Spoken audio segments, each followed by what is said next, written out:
বিমা, তুমি যে অসুস্থ থেকে সুস্থ হয়ে আমার বুকে আইছো, তুমি যে তোমার বুকে নিয়ে আমার আদর করছো, এইটাই আমার ঈদের সব থেকে বড় আনন্দ মা।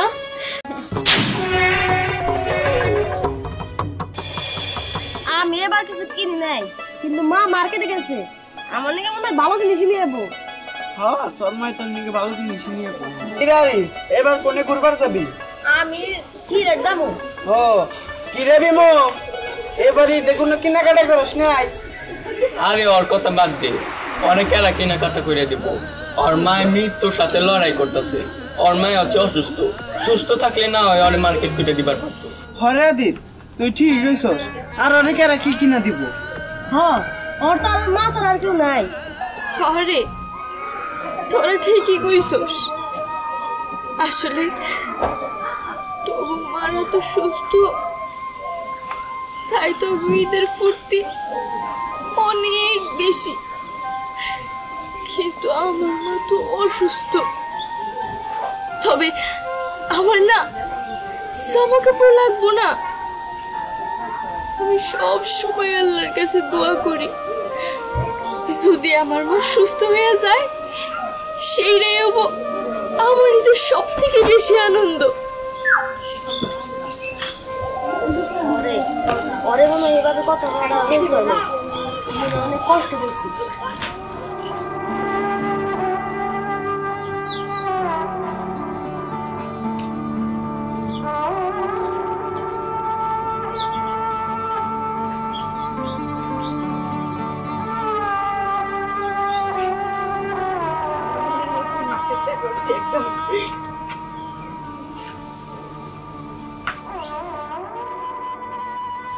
খালা, এখনো তোমার অসুখটা ভালো হয় নাই? না মা, গরিব মাসের মরণ বেদি এত সহজে কি ভালো হয়? আর আমার শরীরটা যদি ভালো হইতো, আমি কোন সন্তমা হইতে কামে যাইতাম গা। না না খালা, সেটা কই নাই। আচ্ছা খালা, কয়দিন পরে তো ঈদ, বাজার সদাই কিছু করছেন?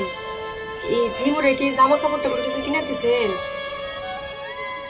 মাগো, আমার কাছে যদি কোনো টাকা পয়সা থাকতো, আমি ব্যাংকের আগে বিহুরে মার্কেট করে দিতাম। আর টাকা থাকলে আমি কি চিকিৎসা না হইয়া এমনি করে বয়ে রয়েছি। আমার কি কষ্ট হইতেছে না মা? আমার তো এমন কিছু নাই যে আমি বেঁচে কিনা নিজের চিকিৎসাটা করবো। আমার বলতে আমার এই দেহটা ছাড়া আমার কিচ্ছু নাই। তবে তবে ভাবছি কি জানো, বিমুত পোলাপান মানুষ, হেরোর বাড়িতে যে কাম করে আমি একটা ব্যাংকে কিছু টাকা ফেলাইতাম। ভাবছি ওই ব্যাংকটা ভাঙ্গে তারপর বিমরে আমি কাপড় চোপড় কিনে দিব, তাছাড়া তো আমার কোনো সম্বল নাই। আপনি কাঁদেন না খালা, গরিব মানুষের কেউ না থাকলে কি হয়েছে, উপর আল্লাহ তো আছে, একটা না একটা ব্যবস্থা হয়ে যাব। আপনি কান্নাকাটি করেন না। এগুলো কি অবস্থা, একা একা কত কাজ করব আমি? এই সময়ই ওই বড় অসুস্থ হয়ে পড়লো। সামনে ঈদ, এত কাজ কি আমি একা করতে পারি নাকি? একটা কাজের বয় এনে দেবে, তাও দেবে না। ওনার ভরসায় থাকতে হবে। চিল্লাচিল্লি করবো না কি করব? সামনে ঈদ, বাড়িতে কত কাজ আছে, এত কাজ কি আমি একা করতে পারি নাকি? আর এই সময় ওই বুয়াটা আসা বন্ধ করে দিয়েছে, তুমি তো অন্য কোনো বুয়া এনেও দিচ্ছ না। এত কাজ কি আমি একা করতে পারবো নাকি? একজন মানুষের প্রবলেম হতেই পারে, এর জন্য তো চিল্লাচিল্লি করার কোনো মানে আমি দেখছি না। তা দেখবে কেন? তুমি তো পারো সব কাজ আমার উপর চাপিয়ে দিতে, নিজের টাকাগুলো বেঁচে যায় না? আচ্ছা যাই হোক, ওনাকে কি বেতন দিছিল এই মাসে? কিভাবে দিব? উনি আসলে তো দিব। অতদিন ধরে কাজে আসছে না, আবার বেতন। ওনাদের জন্য জামা কাপড় এনে রেখেছিলাম সেগুলা। আচ্ছা, তুমি কি সোজা কথা বুঝতে পারছো না? ওনারা তো আসছেই না, আমি কিভাবে দিব? আমার এসব ভালো লাগছে না। তোমার যদি এত টাকা থাকে তুমি যে দিয়ে এসো। চিল্লাচিল্লি করো না, সব ঠিক হয়ে যাবে, আমি দেখছি বিষয়টা। আমি আজই ঈদের ছুটিতে বাড়িতে চলে যাব, কিন্তু তুমি এমন ভাবে আমাকে জোর করলে আমি না এসে পারলাম। ম্যাডাম, আপনি তো বাড়িতে যাইয়া অনেক আনন্দ করবে, কিন্তু আমার আনন্দই তো আমার মা। সে যদি সুস্থ না হয় আমি তো আর আনন্দ করতে পারবো না। ম্যাডাম, হয়তো আমি আপনারা অত টাকা পয়সা দিতে পারবো না, কিন্তু আপনি আমার মাকে সুস্থ করে তুলেন। আমার মা যদি সুস্থ না হয়, আমার মার সুস্থতাই তো আমার ঈদের আনন্দ। ডাক্তার নিয়ে এলি, তোর মায়ের অসুখটা কি বাড়ছে? হ্যাঁ মামা, আগের থেকে অনেক বাড়ছে, তাই তো ডাক্তার নিয়ে এলাম। আহারে বিমু, কয়দিন পরে ঈদ, তোর মার অসুখটাও বাড়ছে, তোর উপায় হবো কি? আমার উপায় সেটা তো আল্লাহ জানে। তুমি দোয়া করো মামা। দোয়া করি রে বিমু। আচ্ছা, তুমি কোনো চিন্তা করো না। আরে বাচ্চা মরার মালিক তো আল্লাহ, আমি চেষ্টা করবো। চলো, তোমার আম্মার আমি দেখবো। ম্যাডাম, তোর মায়ের না একটু ভালো করে ট্রিটমেন্ট করি। ঠিক আছে ভাইজান, আপনি কোনো চিন্তা করেন না, আমি দেখবো।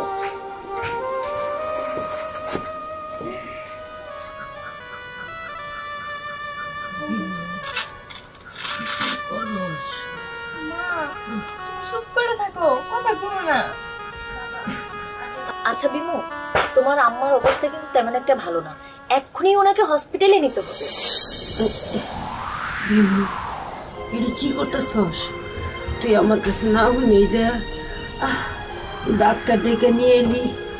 এই মাসে কামই করছি 10 দিন, তাও তারা টেয়া বসে কিছুই দেয় নাই।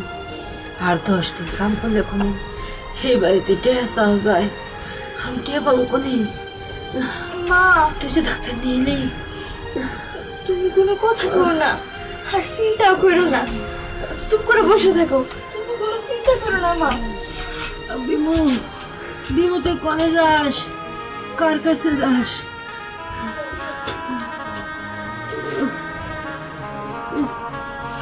বিমু, বিমু, বিমু, এটা তুই কি করলি? বিমু, বিমু তুই কি করতেছিস মা? আমার কথা বল মা।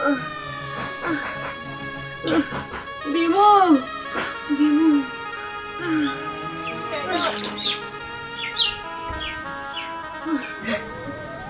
এইটা না আমার মায়ের শেষ সম্পদ, আর আমার সম্বল হইল আমার মা। সে করেই হোক ম্যাডাম, আপনি আমার মারে সুস্থ করে তোলেন। আচ্ছা বিমু, তুমি যে টাকা দিছো এটা তো হবে না, বাকিটা আমি দেখব। কিরে দোস্ত, কি খবর? ঈদ মুবারক দোস্ত। ঈদ মুবারক। তোরে না আগে আসতে বললাম। ওই বেশি তো সময় গেলাম তো দেরি হয়ে গেছে গা। ঈদ কি রে, মুবারক। কেমন আছো? ঈদ মুবারক। বাবা, ঈদ মুবারক। ঈদ মুবারক দোস্ত। তা তুই এত দেরি করলি কে? আরে আর কইস না, টুপি খুঁজবার যায় দেরি হয়ে গেছে গা, তা টুপি পাইলামই না। হ্যাঁ বুঝছি, ওরা টুপি পাম না গুনা। 2000 টাকা কিনিস। ওই তোকে যে ডাক্তারে আনে অম্বর নামও শুনে শুরু হয়ে গেল গা, বুঝাই। তাড়াতাড়ি চল।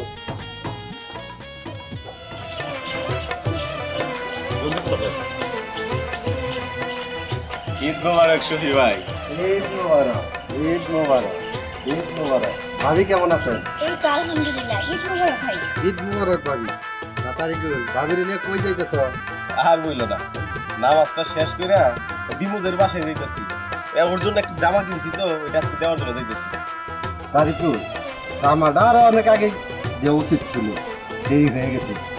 তো পরিবারের যে অবস্থা, যাই হোক, ভাবির নিয়ে যাওয়ার সময় আমার বাসায় ঘুরে যাই। ঠিক আছে ভাই, যাবো। আপনি ভাইসের আমাদের বাসায়। ঠিক আছে, আল্লাহ হাফেজ। আল্লাহ হাফেজ। চলো।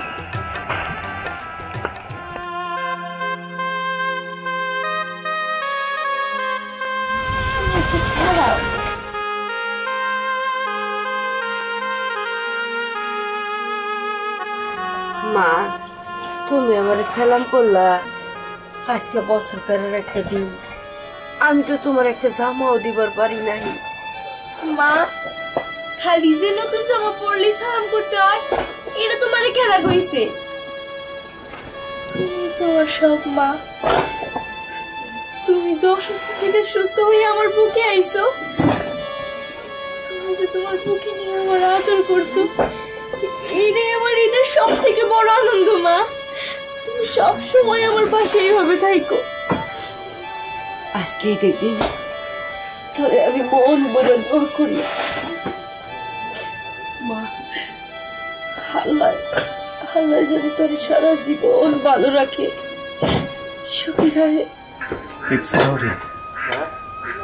ছোট্ট মেয়েটা ঈদের কোনো জামা কাপড় নেয় নাই, অথচ মা মেয়ের মধ্যে এরকম আত্মার আত্মিক সম্পর্ক, হৃদয়ের তোর ভালোবাসা কিভাবে প্রকাশ পাচ্ছে তুই দেখছো? হ্যাঁ সত্যি, এই দৃশ্যটা দেখার পর আমার না ছোটবেলার কথা মনে পড়ে গেল। আসলে এই জামাটা আরো আগে দেওয়াই আমাদের উচিত ছিল। অনেক বড় ভুল হয়ে গেছে নবীন আমাদের। চলো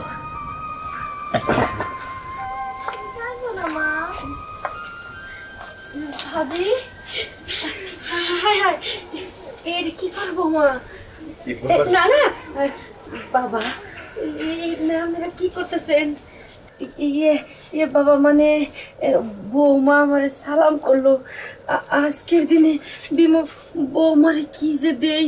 খালা, আমি আপনার কাছ থেকে কি নিব? আজকে বিমুর কাছ থেকে আমি যা শিখলাম, এর থেকে বড় সালামি কখনোই হয় না। বাড়িতে যাইতে পারেন নাই বলে আমি ভাবছি আপনি হয়তো কাজ সালামি করতেছেন, কিন্তু এইখানে যে অসুস্থ হয়ে পড়ে আছেন, একটা বারের জন্য আমরা খোঁজ খবর নিইনি। খুব অমানুষ আমরা। তুই আমার মাফ করে দে, আমি একদম ভুলে গেছিলাম। বিমু, তোরও যে ঈদে কিছু লাগবো ওটা আমি ভুলে গেছিলাম। এই দেখ, ওর ভাই তোর জন্য ঈদের সালামি আনছে, নিবি না? ভাবি, একটি সন্তানের কাছে তার মায়ের সুস্থতার থেকে বড় সালামি আর কিচ্ছু হইতে পারে না। আমার এই দিনে আর কিছু চাই না ভাবি, আমি অনেক খুশি। বিমু, আমি তো তোরে কিছু দিতে পারি নাই। তোর ভাবি যেহেতু তোর জন্য একটা জামা কিনে আনছে, নিনে দেখ, ওরা তো আমাকে কোনোদিন পর মনে করে না, ওরা মনে করে আমরা গো আপনজন। এই যে তোর ছোটটা নিয়ে মানুষের বাড়িতে বাড়িতে কাম করি, তোর সবাই ভালোবাসে। যার কেউ না আছে তার উপরে আল্লাহ আছে। বোমা, বাবা, তোমাকে এই উপহারটা পায় না আমি খুব খুশি হয়েছি। মায়ের মনে থেকে দোয়া করি আল্লাহ তোমাকে ভালো করুন।